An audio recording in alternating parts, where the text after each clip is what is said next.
If you've been in film for any point in time, then you've definitely heard of or used the Sigma 18-35 f1.8.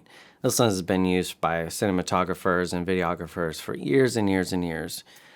But what I don't see much of online is what this lens looks like on the FX30 using the MC-11 adapter versus the Speed Booster Ultra. So out of my own curiosity, me and my wife went out and just did a quick test showing the difference between the two going from 18 mil to 35 millimeters. So let's take a look at what that looks like, and then afterwards I'll talk about the pros and cons and whether I'd recommend adding this budget-friendly setup to your kit.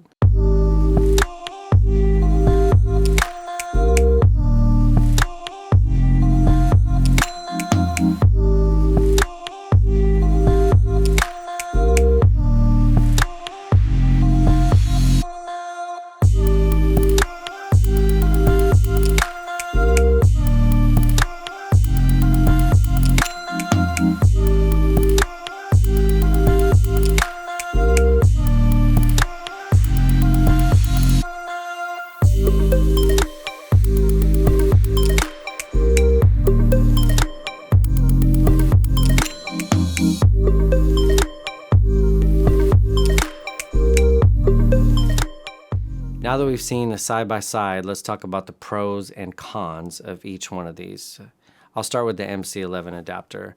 The pros of the MC-11 adapter are that if you require or need and care about autofocus, it basically performs as good as a native lens does. Not perfect, but very close. Pretty reliable if you need it. The cons, which I don't necessarily know if they're cons, but comparing it to the other adapter, the cons would be that you're not getting the wider field of view and you're not getting that extra stop of light. So you're just going to get the normal APS-C field of view on the FX30, which is 1.5 times the focal length. So if 18 mil would be around I think a 27 or 27.5 mil, 24 would be closer to 35, so on and so forth. So that's not a con, but it's just something to think about.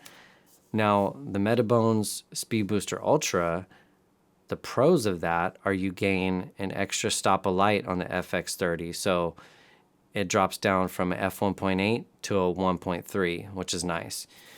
You also get a wider field of view. So if you want a little bit of wider field of view closer to a full frame look, then the Speed Booster Ultra is an amazing tool to have. Now the cons, the cons of that thing are that if you need autofocus, this thing sucks. Like, I wouldn't use it for that at all. But if you're in a controlled environment and you need all the pros of this adapter, then it's a no-brainer because you can manually focus and it looks incredible. Now, my recommendation, and this is what I'm doing, is I would keep both in your kit. The 18-35, the MC-11, and the Speed Booster Ultra, all of them have been out for a while. So you can get that whole kit for super cheap because of the fact it's been out for a long time. So then you could have the MC-11 if you need the autofocus. You can have the other one if you need shallower depth of field, another stop of light, and a wider field of view, and you're okay with manual focusing. So with that being said, again, this is just me doing a test out of curiosity, but I figured I'd put it online because I didn't see really many people talking about it, and I just figured why not.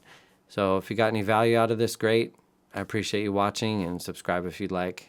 If you don't want to, I still love you.